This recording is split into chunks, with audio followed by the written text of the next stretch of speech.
کچھ کم رہ گیا کہ جب آپ رات کو آپ اپنے گھر میں آئے اور حضرت علی کو اپنی جگہ پر سلایا تو آپ تھے تو گھر کے اندر ہی اپنے، اور ان لوگوں نے آپ کے گھر کا محاصرہ کر لیا، اور اس محاصرے کے دوران ان کو پتہ تھا کہ آپ گھر کے اندر ہیں، اور آپ کے نکلنے کا جب وقت ہوا تو اللہ جل شانہ نے ان لوگوں پر جو باہر آپ کے گھر کے چاروں طرف تھے، جن میں ابو جہل بھی تھا، جن کے اندر امیہ ابن خلف بھی تھا، اور دوسرے سارے بڑے سردار تھے، ان پر ایک غشی طاری ہوئی،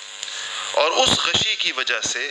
آپ صلی اللہ علیہ وسلم ان کے درمیان میں سے سورہ یاسین پڑھتے ہوئے وَجَعَلْنَا مِن بَيْنِ أَيْدِيهِمْ سَدًّا وَمِن خَلْفِهِمْ سَدًّا فَأَغْشَيْنَاهُمْ فَهُمْ لَا يُبْصِرُونَ، یہ آیت پڑھتے ہوئے آپ نے ایک مٹھی ریت کی بلکہ ان کی طرف اچھال دی اور ان کو آپ کا نہیں پتہ چلا۔ اس سے علماء نے لکھا ہے کہ جس کو بھی کہیں دشمن کا خطرہ ہو اور وہ چاہے کہ وہ دشمن کی نگاہوں سے پوشیدہ ہو جائے، دشمن اس کو نہ دیکھے، تو یہ آیت پڑھا کرے وَجَعَلْنَا مِن بَيْنِ أَيْدِيهِمْ سَدًّا وَمِن خَلْفِهِمْ سَدًّا فَأَغْشَيْنَاهُمْ فَهُمْ لَا يُبْصِرُونَ۔ تو جب یہ نکل گئے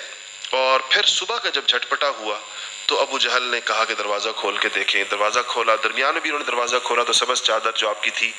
اس پہ اس کے نیچے کوئی بندہ سویا ہوا تھا، تو یہ سمجھتے تھے آپ صلی اللہ علیہ وسلم فرما رہے ہیں، وہ تو علی مرتضیٰ تھے۔ تو اس کے بعد جب صبح انہوں نے دیکھا تو جا کر حضرت علی باہر نکلے تو پتہ چلا کہ تو علی سو رہے ہیں، تو حضرت علی کو یہ لوگ پکڑ کر اپنے ساتھ بیت اللہ لے آئے کہ اب ان سے پوری معلومات کریں گے کہ آپ صلی اللہ علیہ وسلم کہاں گئے،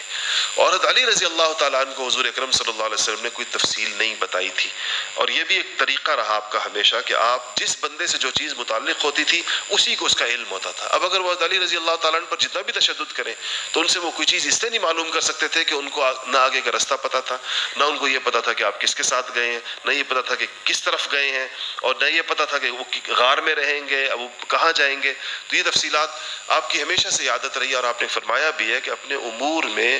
اپنے کاموں کی انجام دہی میں ان کو خفیہ رکھنے سے مدد لیا کرو۔ مطلب ایک اور آپ کا طریقہ ہمیشہ یہ رہتا تھا کہ جب آپ سفر فرماتے تھے تو آپ پوچھتے تھے کہ یہ